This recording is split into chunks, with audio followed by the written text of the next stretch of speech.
O casamento, ele é um dos maiores sonhos que as pessoas têm, mas também pode se tornar uma das maiores dívidas que as pessoas têm, a menos que você siga as dicas que nós vamos te dar nesse vídeo.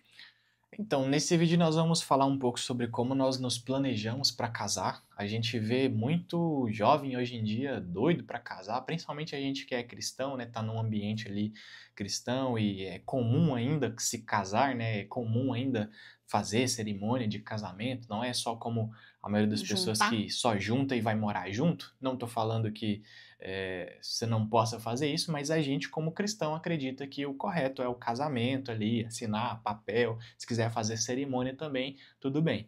E como nós nos planejamos para que esse casamento acontecesse da melhor forma possível. Porque como nós já dissemos em outros vídeos, uma das primeiras coisas que nós fizemos quando a gente começou a namorar foi começar a estudar sobre finanças. Nós lemos um livro do Ser Base juntos e a partir dali a gente despertou para começar a estudar sobre finanças. Ali no livro do Ser Base falava que o índice de divórcio por causa de problemas financeiros era muito alto.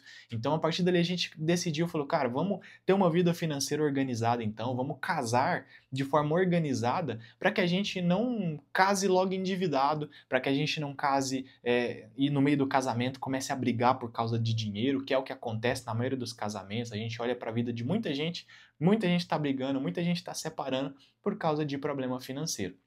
Então nós vamos falar aqui como nós nos preparamos para casar, e mesmo que você já esteja casado e está aqui assistindo esse vídeo, você pode continuar assistindo o vídeo, porque são dicas que você também pode colocar em prática agora do meio do caminho para frente. Ah, já estou casado, o que eu faço? Faz essas mesmas coisas aqui, Vê porque se você não tá dá brigando. tempo ainda de corrigir, dá tempo ainda de organizar a vida financeira do casal dessa forma. Se quiser, assiste esse vídeo com o marido, chega no marido, se você for o marido, chega na esposa, fala, vamos assistir esse vídeo junto aqui para ver o que a gente pode organizar na nossa vida financeira para que a gente possa ter uma vida financeira saudável como casal e não brigar, não acabar o nosso casamento por causa de dinheiro. Olha, quando a gente começou a namorar e a gente pensou em casar, a gente começou a organizar as nossas finanças. E aí a gente encontrou o nosso primeiro empecilho ali. Por quê?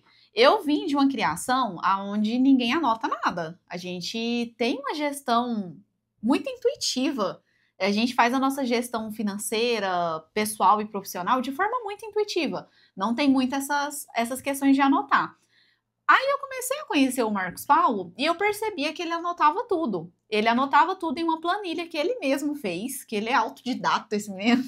Ele fez a planilha dele e ele anotava, e eu comecei a ter uma certa curiosidade sobre aquilo e comecei a anotar também quando eu comecei a fazer administração, porque eu sou formada em administração e lá eu comecei a perceber a importância de anotar. Mas eu sempre fui muito do papel. Eu anotava em um caderno, fazia tudo manualmente. É muito difícil quando você tem uma empresa fazer isso manualmente. Quando a gente resolveu mesmo ficar noivo, que a gente falou assim, agora a gente precisa organizar a nossa vida financeira pra gente se unir. Por quê, gente?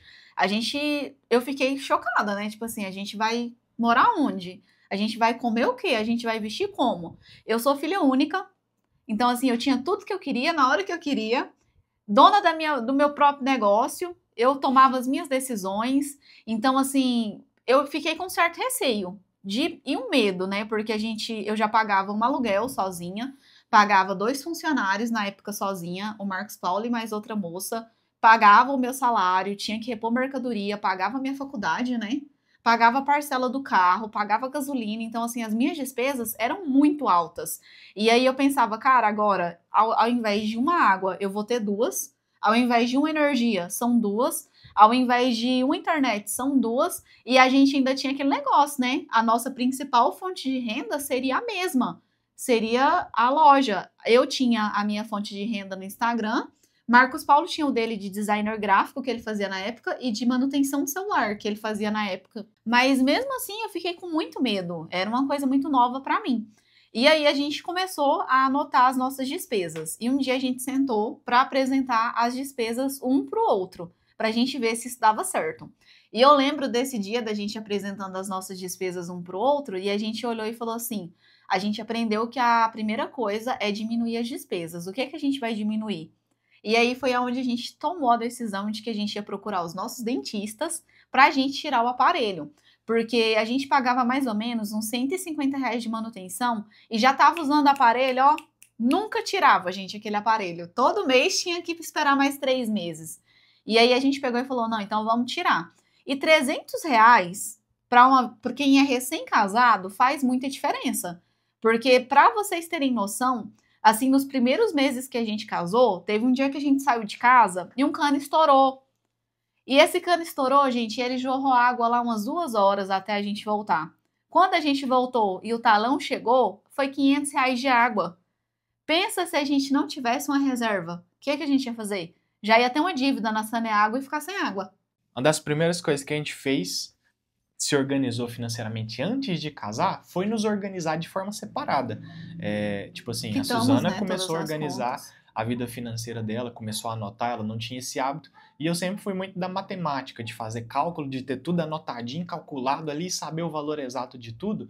Então eu passei esse hábito para ela e ela começou a anotar também. Então a gente se organizou como solteiro. Tipo, ó, eu não tenho dívida, você também não tem dívida, não temos nenhuma dívida aqui, então vamos casar tranquilo? Vamos. Mas antes disso a gente tinha. Então, antes de tomar a decisão de casar, a gente tomou a decisão de se organizar financeiramente de forma individual. Ó, vamos, o que der pra gente cortar, o que der pra gente economizar, vamos cortar, vamos economizar, o que tiver de conta para pagar, vamos terminar de pagar. E aí depois disso a gente junta tudo aqui e toma uma decisão junto. Então, a primeira coisa antes de casar é você organizar sua vida financeira individual. E se você, como casal, já está casado e quer saber como fazer isso, é só você organizar sua vida financeira individual. Porque tem muita gente que, mesmo casado, ainda tem uma vida financeira Finanças separadas. separada. Não tem junto igual a gente. Hoje nós temos juntos, por mais que cada um tenha suas contas no banco, porque é a forma correta, fiscalmente falando, né? Tem que ter a sua conta ali, o seu Prolabore e tudo mais, das empresas que a gente tem. Beleza, mas todo mundo sabe, ela sabe quanto que tem na minha conta do banco, eu sei quanto tem na conta do banco dela, porque a gente controla tudo junto. Alguns casais não. O marido não sabe quanto que a esposa ganha, a esposa não sabe quanto que o marido ganha, não sabe com o que gasta, não sabe se tem dinheiro guardado, não sabe como é que está financeiramente. Então, o primeiro passo é se organizar de forma individual. Se você tem dívidas, se você tem contas que o seu marido não sabe, paga essas contas. Se você, marido, tem contas que a sua esposa não sabe, paga essas contas. Aí vocês sentam juntos para juntar as finanças. Ah, mas é obrigatório? Cara, na minha opinião, é obrigatório um casal ter as finanças juntos. Não dá para prosperar, não dá para ter uma vida de crescimento financeiro se cada um está indo para um lado, se cada um está com um objetivo, se cada um está escondendo dinheiro do outro, se cada um está com medo do outro tomar dinheiro. Isso não é ambiente de prosperidade, não é um ambiente onde Deus vai abençoar para prosperar. Uma outra coisa também que eu acredito que um casal tem que ter, assim, de mentalidade antes de casar e se organizar é a questão de sonhos. Assim que a gente começou a conversar, a gente conversava muito sobre sonhos, sobre o que a gente tinha expectativa de futuro, qual carro você gosta, para onde você quer viajar, o que você quer conhecer, qual casa. Tudo isso a gente conversou muito bem antes. Então, assim, desde o começo, eu acho que o Marcos Paulo sabe que eu sou uma pessoa que gosta muito de coisas caras. E desde o começo eu percebo que o Marcos Paulo ele é uma pessoa que gosta muito de experiência.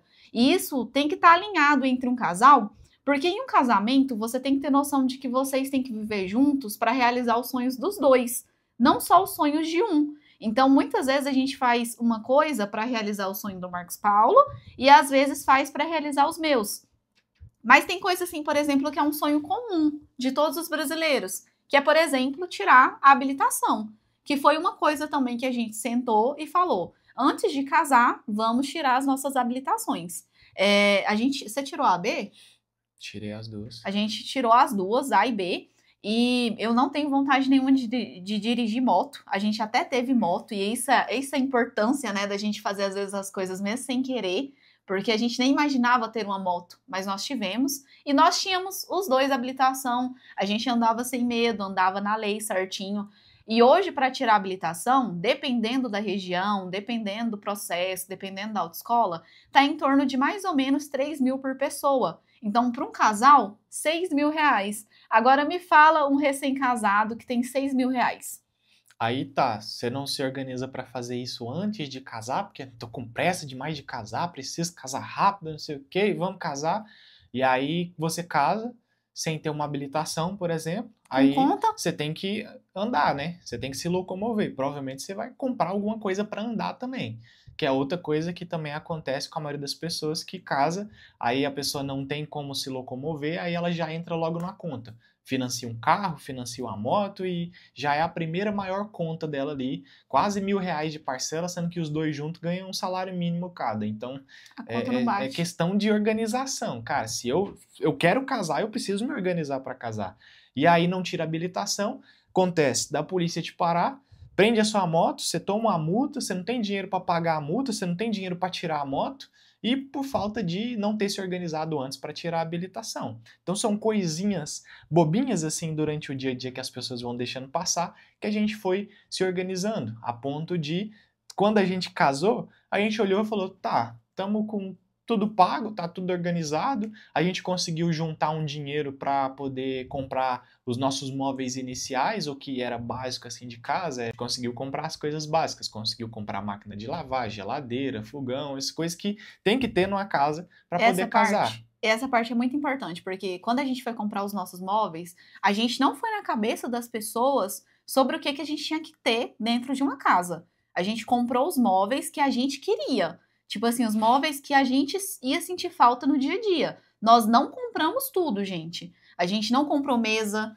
a gente não comprou batedeira, a gente não comprou panela elétrica, não. A gente comprou o básico, básico, básico, por decisão nossa, porque a gente criou uma regra assim: a gente compra o que a gente tem dinheiro para comprar. O que a gente não tem dinheiro para comprar, a gente não vai comprar. A gente não vai fazer parcela. Aí a gente comprou a máquina, geladeira, sofá, cama e tudo também que a gente comprou, a gente prezou em comprar qualidade e não quantidade. A gente não comprou, tipo assim, um monte de forro de cama. Não, compramos um. Lavou, coloca ele de novo. Mas a gente comprou uma cama boa, que dura, que tá até hoje com a gente, um sofá bom. Televisão a gente não comprou, a gente só tem televisão porque a gente ganhou. Nada do que a gente comprou estragou até hoje. A gente já tem mais de 5 anos de casado, Esse porque a gente cenário aqui, priorizou a qualidade. Então, para falar a verdade, o que está começando a estragar agora é a nossa máquina de lavar, mas a gente percebeu que é um problema recorrente padrão. do modelo que a gente comprou mesmo, e naquela época era a melhorzinha máquina que tinha, então ou comprava um inferior que provavelmente já teria estragado, ou ia gastar muito mais dinheiro para comprar uma Com muito mais manutenção. cara e talvez não ia fazer muita diferença. Então, a gente prezou muito por qualidade e para isso a gente também teve que se organizar, que seria juntar esse dinheiro, guardar esse dinheiro. O que a gente fez? Nós sentamos e organizamos ali uma lista. Falou, ó, o que a gente precisa realmente para casar? O que a gente não pode casar e ficar sem? A gente precisa de uma cama, isso é óbvio, a gente precisa de uma máquina de lavar, não dá para casar sem máquina de Lavar na lavar mão, roupa, vai ficar sai lavando na fora. mão ou no tanquinho, que algumas pessoas ainda têm e é um negócio que dá muito trabalho, muito mais do que uma máquina. Aí a gente precisa de um fogão, por Fogão, mais que na época a gente não armário. fazia muita comida em casa, precisa de um fogão. E se a gente quiser fazer um café, alguma coisa, precisa. Vamos comprar um armário para guardar as panelas, vamos comprar um sofá também, é interessante, um micro-ondas e coisas Forno. básicas. A gente comprou forno, mas quase não Eu usou amo e até forno. hoje não usa muito. Mas o micro-ondas a gente usou muito, então fizemos essa lista ali de coisas que era essencial, que não dava para não ter em casa. E aí a gente começou a apressar, falou, ó, uma máquina é tanto, uma geladeira é tanto, um Anotamos fogão é tudo. tanto, anotou o preço de tudo, deu lá, acho que era quase 20 mil na época. E aí a gente pensou, pô, se a gente quer casar com essas coisas, então a gente precisa ter os 20 mil para poder comprar essas coisas. Daqui quanto tempo que a gente quer casar? E aí tinha uns três anos para frente ainda que a gente pensou, não, vamos, dá para ficar mais uns 3 anos ainda trabalhando e namorando sem casar. E aí a gente passou esse tempo juntando dinheiro, Gente, trabalhando e aliança. nos Vocês colocam dedicando para aliança no isso. orçamento, que A aliança é aliança é cara. cara, tipo assim, se você quiser usar a aliança de ouro mesmo, é um negócio que é caro, é coisa de 2 mil pra cima, e 2 mil é a mais baratinha, a mais fininha que tem. Então, tipo assim, Tem o cartório. tem coisas assim que você vai ter que ter dinheiro pra fazer isso. Tem gente que quer casar e não tem dinheiro nem pra pagar o cartório. Não tem dinheiro pra pagar o negócio do cartório, que eu acho que é uns 250, 400 Não reais. sei, mas a gente pagou Alguma uns coisa 200 assim. reais. Acho que é uns 400 reais deve ser 200 reais hoje. se nada der errado, né? Porque, por exemplo, se a pessoa for e a certidão de nascimento dela tiver alguma coisa, ela tem que fazer outra. Então, tudo isso, gente, a gente tem que estar, assim, preparado pro negócio dar errado. Às vezes as pessoas são muito otimistas. Elas acham que tudo vai dar certo, ai, fulano me prometeu que vai me dar isso. Aí a pessoa acredita na promessa, casa, o fulano não dá as coisas e a pessoa tem que fazer o quê? Uma dívida para comprar a coisa que o fulano prometeu. Então, assim, mais para falar sobre a questão de organização mesmo, de ter consciência para tomar decisões, a gente sempre teve essa consciência, né, para tomar decisão. A gente sempre sentou, sempre conversou e sempre pensou antes de tomar uma decisão. A gente nunca foi por impulso, nunca tomou decisões sem pensar. E eu acho que foi isso que fez a gente casar de forma tão tranquila. Hoje nós temos 5 anos de casado, uma casa quitada, um carro quitado, dinheiro investido, e tudo isso foi consequência das decisões que a gente tomou mesmo antes de casar. Mesmo quando a gente ainda era namorado, que para as pessoas é considerado como solteiro, né? No papel a gente era solteiro.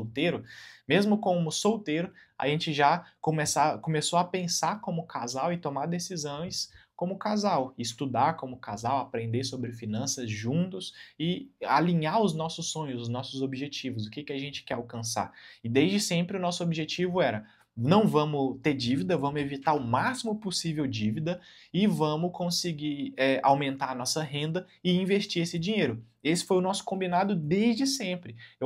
Quando a gente começou a estudar sobre finanças, e aí eu entendi mais ainda sobre investimento, porque eu comecei a estudar mais rápido sobre isso, expliquei para a Suzana, falou, ó, se tiver tanto assim, investido assim, assim, rende tanto assim. Você já imaginou isso? Ela, nossa, então vamos fazer isso, vamos buscar isso. E a gente determinou isso como objetivo do casal. Vamos trabalhar, vamos aumentar a nossa renda, vamos evitar fazer dívida e vamos investir dinheiro. E desde sempre a gente buscou esse objetivo. E tem muito casal que não tem objetivo alinhado. Tá um querendo fazer uma coisa, tá outro querendo fazer outra, o marido quer comprar um carro, quer trocar de carro, a esposa quer reformar a casa, os filhos estão pensando em viajar e tá cada um pensando em fazer uma coisa e não tem dinheiro para fazer tudo. E por isso ninguém faz nada, porque nunca tem dinheiro para fazer aquilo que a outra pessoa realmente quer. Então vocês precisam alinhar objetivos e prioridades. Por exemplo, nós casamos e a gente não teve lua de mel. Nós não tivemos uma lua de mel.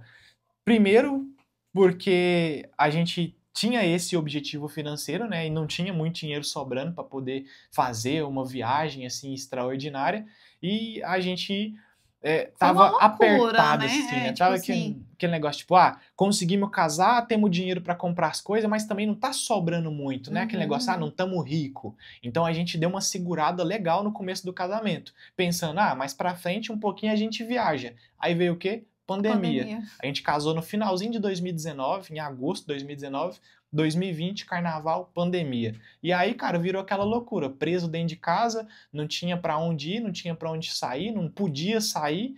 E aí, os anos seguintes, a gente ficou apertado financeiramente por causa da pandemia. Então, o nosso negócio, a gente passou quase 2 meses fechado, pagando aluguel, pagando funcionário, pagando as despesas, porque nenhuma das despesas pararam. E até que liberou ali fazer um delivery e tal, a gente voltou louco querendo trabalhar porque a nossa reserva de emergência tinha praticamente zerado e a gente começou a fazer delivery. Eu conheci quase a cidade toda, que eu fiz entrega para tudo quanto é lado nessa cidade, entregando os produtos, voltando, se recuperando da pandemia. E aí foi muitos anos ali, uns 2, 3 anos para a gente começar a voltar a respirar financeiramente de novo por causa da pandemia. E aí a gente não viajou. Então, os primeiros 4 anos do nosso casamento, a gente não teve viagem, não teve lua de mel. Teve viagem curta, nada extraordinário. A gente foi assim... Um dia em Caldas Novas. Isso, um fim de semana em final de semana em Jataí, que é aqui coisinha pertinho. curtinha. Você vai só ali numa piscininha, come um almoço e pronto, vem embora. Não era uma viagem, a gente nunca tinha feito uma viagem, nunca tinha voado de avião, nenhum dos dois, nunca tinha ido na praia, nunca tinha conhecido nada disso. Até que ano passado, em 2024, foi o ano que a gente realmente viajou. Nós começamos a viajar, a gente viajou pela primeira vez de avião, a gente conheceu a praia, conheceu o Gramado, que era um lugar dos sonhos dos dois, mas isso foi depois de 4 anos de casado. Depois de quase 5 anos de casado, a gente tomou essa decisão. Sem dívida, graças a Deus. E sem dívida, então tipo assim, a gente alinhou prioridades. Qual que é a nossa prioridade agora? É conseguir pagar tudo o mais rápido possível, conseguir quitar tudo. Porque ainda teve algumas coisas que a gente teve que que parcelar, né? Depois que a gente casou. Não Sim, lembro o quê, tiveram coisas. A mas teve máquina coisas a que a gente gente teve que comprar e parcelar. parcelar porque não tinha dinheiro para comprar à vista. Aí, depois que a gente casou, ó, pra vocês verem como acontecem coisas sem a gente planejar, né? A gente casou e aí eu tinha um carro. Aí, depois que a gente casou, a gente teve a oportunidade de comprar a nossa casa. A gente deu o carro de entrada, ficou devendo as parcelas da casa e a gente teve que mudar a gente de casa. E a gente não estava preparado para mudar. A gente não tinha intenção de comprar uma casa assim Não, logo a gente depois de pensava que casar. a gente ia ficar uns 7 anos A assim gente pra ia ficar de aluguel casa. e tal, tipo, ainda mais porque na época era muito comum os gurus de investimento falar, não compra casa, investe o dinheiro e usa o rendimento para pagar aluguel. A gente pensou, vamos fazer isso então, né? Uhum. Até que surgiu essa oportunidade de comprar casa. Então a gente Meus pais ajudaram a gente numa parte. A gente deu o carro de entrada, ficou com as parcelas consideravelmente altas para pra nossa nossa realidade que a gente era não estava alta. esperando. E aí, isso aconteceu em fevereiro e a pandemia começou em dezembro. A gente mudou, gente, para nossa casa, a pandemia começou. E outra coisa também que aconteceu de imprevisto é que a mudança, ela gera muita despesa. Por mais que a gente entrou com a casa pronta, a gente teve que pagar para tirar ar-condicionado que a gente tinha pagado para colocar.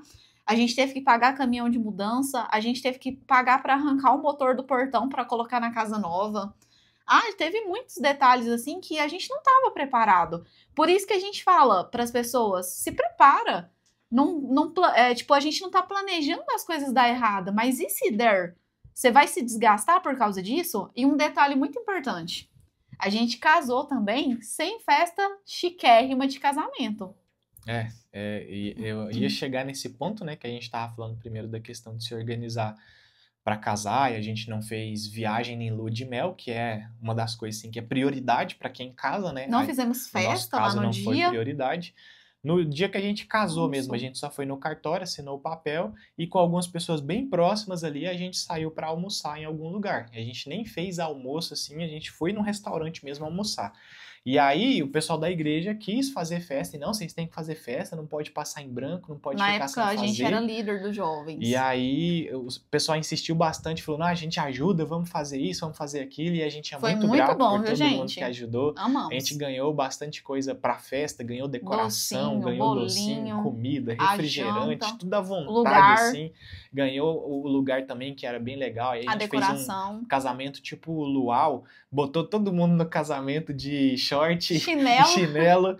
No nosso casamento foi diferentão. Falou, já que é pra fazer festa, vamos fazer diferente, então, mais simples ao mesmo tempo. Então, nada de coisa chique. Aí todo mundo no casamento lá, de Rasteirinha, vestido. chinelo, havaiana, as mulheres estavam de vestido florido, os homens estavam de short e camiseta, então, tipo assim, foi algo pra ser realmente simples e leve e pra não ser caro. E a pra gente ainda ninguém. gastou, viu? Não porque eles pediram nada, mas a gente decidiu ajudar com R$ 800 na decoração. E o meu pai ajudou também com a quantia na decoração, mas o restante, gente, foi tudo A gente presente. ganhou tudo, então, tipo assim, acabamos fazendo uma Fotos festa a gente ganhou. por isso, mas não porque era a nossa prioridade e que a gente queria muito fazer. Que também é um assunto, talvez, para outro vídeo, fazer ou não fazer festa de casamento, porque tem muita gente que sonha muito em fazer uma festa de casamento. Mas não se prepara. Só que não se prepara para isso. Aí a pessoa entra no casamento devendo 50 mil, 60 mil de uma festa chiquérrima que ela fez. Aí ela já entra devendo esse valor. Fora as outras coisas que ela vai entrar devendo também, que é móvel, tem que ter deveria pelo menos ter um tempo ali de aluguel para a casa que ela vai morar, tá devendo financiamento de carro, tá devendo um monte de coisa e a pessoa ainda entra devendo também a festa de casamento porque não se planejou para isso. Eu sei que a maioria de vocês está acostumado a ver assim, tipo, seu pai, sua mãe, seus tios, as pessoas próximas de vocês, casar e ter essa realidade de vida, né? A realidade, assim, de ser muito difícil, de comprar tudo parcelado, de ter um servicinho ali mais ou menos, das coisas serem assim. Só que você precisa muito sair desse mundinho e entender que existem pessoas vivendo coisas extraordinárias, porque elas fazem coisas diferentes, tomam decisões diferentes. E tipo assim, não é porque você cresceu numa casa onde todo mundo vivia uma coisa, não tinha plano de saúde, não tinha seguro de carro, não fazia viagem uma vez por ano, que você tem que querer essa mesma vida para você. Mas saiba que, para você ter uma vida diferente, você tem que tomar decisões diferentes e ter atitude. Mas que você case com uma pessoa, às vezes, que tem boa condição financeira, né? Porque, às vezes, você casa com a pessoa rica e deixa ela pobre. Esse aí vai aparecer no vídeo. Porque tem algumas pessoas que casam e, às vezes, casa com uma pessoa de boa vida financeira e quer luxar, quer ostentar e tudo mais. E aí os dois ficam pobres juntos depois de casado. E a gente Torra vê o dinheiro muito tudo, isso. é muito comum, para falar a verdade, a pessoa torrar o dinheiro da outra, aí depois começa os problemas, começa as brigas, acaba divórcio. Sendo que uma coisinha simples e boba poderia resolver o problema, que é viver sempre um degrau abaixo daquilo que você realmente pode viver. Hoje, com a nossa renda, a gente poderia viver num degrau mais acima, poderia ter mais coisas, Trocar o comprar mais carro, coisas, a gente financiar uma poderia casa. gastar mais dinheiro, entre aspas. A gente poderia ter essa liberdade. Só que nós tomamos a decisão de sempre viver um degrau abaixo. Tipo, a gente ganha tanto, poderia gastar tanto, então vamos gastar menos que isso para que sobre todos os meses a gente continue investindo, continue aumentando o nosso patrimônio. Até que vai chegar um momento da nossa vida em que nós vamos poder tomar essas decisões mais Mas com mais liberdade, essas né? decisões de forma mais à vontade. Tipo, vamos trocar de carro? Vamos, e isso não vai fazer nenhuma diferença na nossa vida financeira. Porque hoje a nossa ideia, gente, é gerar ativos, não gerar mais passivos. E às vezes a pessoa não tem noção disso, né? Porque hoje o carro que a gente tem, ele é confortável, leva a gente aonde a gente quer com segurança. A gente às vezes faz algumas viagens para buscar mercadoria, então a gente precisa de um carro assim. E a gente pode trocar? Pode. Mas se a gente trocar, vai só aumentar a despesa, não vai aumentar o nosso faturamento, não vai aumentar o nosso rendimento, então não tem sentido. O carro já tá quitado, já tá pago, não é uma despesa para nós. Já acho caro o IPVA A dele. despesa dele é IPVA, abastecer, fazer revisão e pagar seguro. O que, se somar tudo isso, já dá muito dinheiro despesa por mês. Já dá muito. E aí você ainda vai trocar de carro para ter todas essas despesas e ainda pagar a parcela de um financiamento de um carro. Não faz sentido, não é uma decisão muito inteligente. Então a gente sempre vive ali um degrau abaixo, sempre vive ali, por mais que a nossa vida hoje eu considero ter uma condição legal, né? A gente come o que a gente quer, a gente vai para os lugares que a gente Come quer, muito delivery. não da forma que a gente quer, tipo, vamos fazer uma viagem internacional hoje? Não, a gente não tem condição para sair louco assim no mundo também. Mas a gente também vive uma vida bem confortável, bem tranquila como casal, come o que quer, quando quer, vai para onde quer, quando quer. Quando E adoece, isso é não é um problema. liberdade, né? A gente tem dinheiro para pagar uma consulta, a gente está pagando seguro do carro, então não está preocupado com qualquer problema que possa acontecer no carro. Futuramente nós queremos também fazer um plano de saúde para preocupar menos ainda com essa questão de saúde, né? Então são coisinhas assim que a gente vai colocando no nosso dia a dia para dar mais conforto e mais liberdade para a gente poder tomar decisões. Se você está sempre vivendo um degrau acima, está sempre querendo ostentar, luxar, você nunca vai poder tomar essas decisões de forma tranquila igual a gente está tomando. Você nunca vai poder agir de forma tranquila. Por exemplo, alguém ficou doente e agora? O que eu faço? Não tem dinheiro para pagar um médico? Eu vou no SUS, então. Aí no SUS é dias para ser atendido, é meses para conseguir um exame, para conseguir uma cirurgia, é anos. E, cara, enquanto antes disso você estava luxando, festa, bebida, não sei o quê, e vamos beber, vamos comer, vamos festar. E aí? Entende? E tudo porque não tomou decisões sábias durante o tempo que estava tudo bem. Espero que esse vídeo tenha ajudado você de alguma forma. Se você está planejando casar, ou se você nem está namorando, mas se for casar algum dia, já saiba de todas essas coisas. Se organiza para isso. Não precisa esperar começar a namorar para se organizar para casar. Se você tem intenção de algum dia casar, e é o que a maioria das pessoas tem intenção, né? Todo mundo quer conhecer alguém que ama e Seja casar. Um bom solteiro. Então, cara, se organiza agora. Por que esperar casar para poder se organizar? Então, começa agora. E para você que já está casado, saiba que nesse vídeo a gente falou sobre muita coisa que precisa ser organizado na sua vida financeira como casal, para vocês tomarem decisões sábias, tomar decisões juntos e prosperarem juntos. Então, se você tem alguma pergunta, alguma dúvida, deixa aqui nos comentários desse vídeo, que talvez a gente faça um vídeo respondendo essa dúvida, respondendo essas perguntas, para poder falar mais sobre isso. Como deve ser a vida financeira de um casal, como um casal deve tomar decisões, como deve ser essa união e essa junção de sabedoria dos dois, onde um acrescenta na vida do outro e crescem juntos. Vai acabar assim, juntos. Uhum. Agora fala tchau. Tchau.